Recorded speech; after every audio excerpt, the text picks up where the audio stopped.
Assalamualaikum warahmatullahi wabarakatuh. Assalam olahraga. Berjumpa kembali dengan saya Jilo Justen dalam sebuah podcast yang selalu membahas tema sepak bola dan sepak bola dunia. Kali ini kita fokus pada sepak bola dalam negeri, di mana jelang-jelang ataupun di detik-detik kedatangan John Herdman ini tanggal 3 hari lagi John Herdman akan datang ke Indonesia. Kemudian ada banyak hal yang nanti akan kita ulas kenapa John Herdman itu dipilih sebagai salah satu coach ataupun coach yang dia itu dibebani untuk timnas senior dan juga U23. Apa kelebihan dari seorang coach John Herdman kalau kita bandingkan di era Kluivert, kemudian di era Sintayong, di era Luis Milla? Apa yang menjadi prioritas utama? Kenapa Exco ini memilih seorang John Herdman? Ya, itu cukup menarik untuk kita bahas. Apakah nanti dia juga bisa memberikan nuansa ataupun prestasi kepada timnas Indonesia? Namun sebelumnya, berikan like dan subscribe pada channel ini untuk mendukung kita menuju 100.000 subscribers. Oke, setelah Anda melakukan like dan subscribe, ya jangan lupa untuk dibagikan.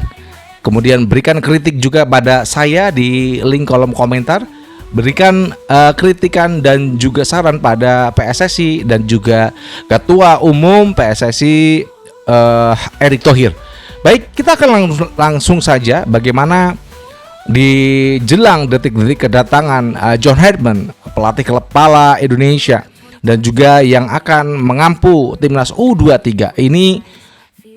John Herdman adalah sosok penting, calon sosok penting di timnas Indonesia. Kenapa saya bilang begitu? Karena dialah yang nanti akan yang pertama memilih pemain untuk U23, memilih pemain untuk timnas senior. Bagaimana nasib pemain-pemain di era Patrick Kluivert, di era Sintayong? Apakah akan juga kembali dipanggil oleh John Herdman? Kita juga nggak tahu, karena itu adalah filosofinya ataukah kekuasaan dia sebagai pelatih. Siapapun akan dipanggil sesuai dengan filosofi yang dia inginkan dalam timnas Indonesia. Oke, saya akan kembali mengupas bagaimana PSSI yang telah bekerja keras lewat Exco, ya, memberikan 5 orang pelatih, kemudian jatuh pada 4, kemudian 2. Ini memang prosesnya panjang dan ini dilakukan secara kolektif kolegial oleh Exco. Harus kita apresiasi apa yang dilakukan Exco, benar-benar adalah kerja nyata PSSI dari dalam untuk mencari pelatih yang itu pas, yang pas sesuai dengan kebutuhan timnas Indonesia, yang pas dengan duit dari PSSI. Oke, kita simak kenapa John Herdman itu adalah pelatih yang memang dibutuhkan timnas Indonesia. Oke, kita kembali pada kejatuhan timnas Indonesia pasca Luis Milla, pasca STY, pasca Patrick Kluivert, ya. Ini orang-orang pada nggak mau nonton, ogah nonton berita update tentang sepak bola Indonesia. Ini kenapa? Karena mereka udah capek dengan apa yang udah dilakukan PSSI, apa yang sudah dilakukan Erick Thohir. Nah, setelah era Patrick Kluivert selesai, diberhentikan secara langsung oleh ketum, ya, Erick Thohir, ini Exco langsung memerintahkan BTN, memerintahkan advisor PSSI, memerintahkan Dirtek Alexander Swiss untuk berembuk. Ini berapa pasang pelatih yang akan diusung? Ada 10, ya, 10 totalnya, 10, kemudian turun 5, turun 4, turun 2. Oke, 2 yang terakhir ada Giovanni Van Bronckhorst, ya, kemudian John Herdman. Yang menyebabkan Exco itu jatuh cinta adalah satu, hanya John Herdman yang dia, ya, lewat nanti di kontrak kerja yang akan dia tanda tangani, dia ini mau tinggal di Indonesia.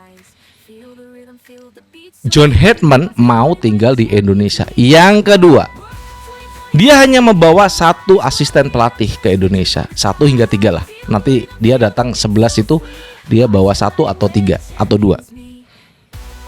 Inilah yang menjadi patokan. Apakah Giovanni Van Bronckhorst nggak mau bawa keluarganya? Ya nggak mau. Inilah yang menyebabkan pilihan utama jatuh pada John Herdman, karena dia mau datang ke Indonesia. Memang secara pekerjaan dia off, nggak ngelatih.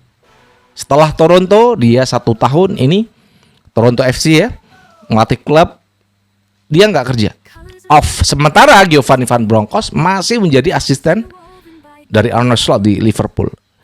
Ini cukup memberikan alasan ya, karena dia off, dia mau menerima pinangan Indonesia karena ada syarat untuk tinggal di Indonesia. Ya, oke. Masalah skema, masalah taktik, masalah formasi, semua pelatih pasti punya khasnya masing-masing. Kalau kita bicara Patrick Kluivert, dia 4-3-3. Kalau Sintayong 3-4-2-1 itu bisa berubah dalam pertandingan. Luis Milla juga sama.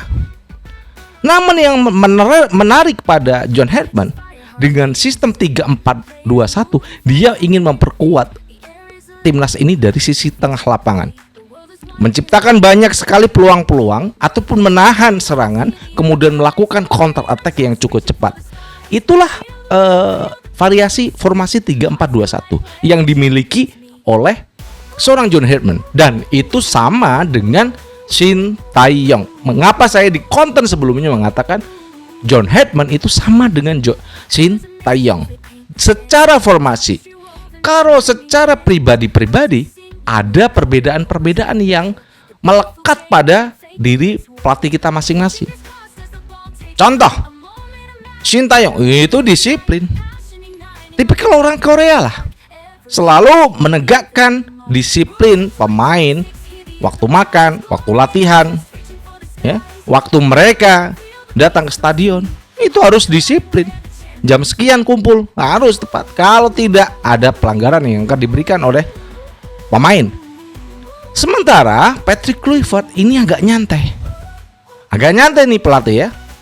Bahkan ada salah satu bocoran ya, dia nggak melakukan latihan skema untuk menghadapi Arab Saudi dan Irak di round keempat. Nah, saya curiga itu ada peranan dari mafia sepak bola yang bermain di sana. Nah, ini adalah bagaimana seorang Patrick Kluivert dan dia nggak mau tinggal di Indonesia. Hanya ada pertandingan dia baru datang, setelah pertandingan dia pulang. Gila nih orang ya, nggak punya tanggung jawab sama sekali. Berbeda dengan Sintayong. Nah, kalau si John Herdman ini, satu hal yang membuat saya tertarik ketika dalam yang ada di dalam kontraknya adalah dia mau membawa keluarganya tinggal di Indonesia. Ini gila bos, Spartan ini. Kayak Sintayong juga Spartan, tinggal di Indonesia. Dia namun tidak membawa keluarganya. Ini John Herdman bawa keluarga pindah ke Indonesia dengan 2 tahun plus 2. Oke. Dari yang sudah kita sampaikan, memang John Herdman ini ya, saya mulai jatuh cinta. Ya, mulai jatuh cinta. Sebelumnya saya menolak karena saya masih ada pengaruh dari seorang Giovanni Van Bronckhorst. Ya, saya jujur aja kepada Anda semuanya. Saya itu naksir sama Giovanni Van Bronckhorst, bagaimana dia bisa menerapkan sistem formasi dalam timnya ya. Kemudian dia ini orangnya cool, dingin. Ya, sementara itu John Herdman yang mau tinggal di Indonesia, meskipun kita belum kenal, belum tahu, belum disapa menyapa masyarakat Indonesia, tapi saya mulai jatuh cinta sama John Herdman. Oke, itulah yang alasan dimana kedekatan, rasanya kita udah deket banget dengan sama John Herdman ya, pelatih dengan 3-4-2-1. Mudah-mudahan nanti John Herdman selamat ya, tiba di Indonesia. Kita doakan ya. Kemudian tanggal 11 dia datang ke Indonesia, 3 hari lagi. Ini tanggal 7, 8, 9, 10, 11. 3 hari lagi dia akan datang ke Indonesia, dan 12-nya akan diperkenalkan langsung kepada masyarakat Indonesia lewat PSSI. Itu yang bisa saya sampaikan ya, terkait kenapa Exco itu memang memilih seorang John Herdman. Karena saya aja udah mulai jatuh cinta sama John Herdman.